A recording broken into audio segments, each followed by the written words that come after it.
తగ్గట్టు ఆ స్కిన్కి ప్రొడక్ట్ యూస్ చేయాలి, స్కిన్ పిప్ చేసుకోవాలి. ఆ స్కిన్ ప్రిపరేషన్ ఎలా చేసుకోవాలి అంటే, ఆయిలీ స్కిన్ ఉన్నారనుకోండి, light weight foundations, water based foundations, light weight primer, ఇలాంటివి లైట్ వెయిట్ సీరమ్స్ ఇలాంటివి యూస్ చేయాలి. టోనర్ అవ్వచ్చు, ఏదైనా అవ్వచ్చు, లైట్ వెయిట్ ఉండేలా చూసుకోవాలి. మన బేస్ ఎప్పుడు కూడా ప్రాపర్గా చాలా క్లీన్గా ఉండేలా చూసుకోవాలి. అప్పుడు మీ మేకప్ లాంగ్ లాస్టింగ్ ఉంటుంది.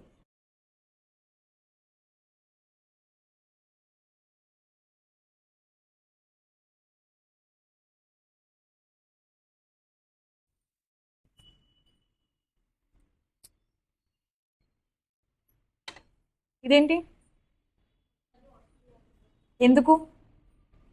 తామర పువ్వు మీద వాటర్, అదే ఆకు మీద వాటర్ వేస్తే సపరేట్ ఎలా ఉంటుంది ఒక బొట్టులా? తామర పువ్వు ఆకు ఏంటి, అది ఒక వాటర్ రెసిస్టెంట్ లాగా, దాని మీద వాటర్ వేస్తే ఏమవుతుంది, సెపరేట్ అవుతుంది. అవునా? అలానే ఇది కూడా. సో అప్పుడేం తెలుస్తుంది మీకు, ఇది కూడా వాటర్ ప్రూఫ్.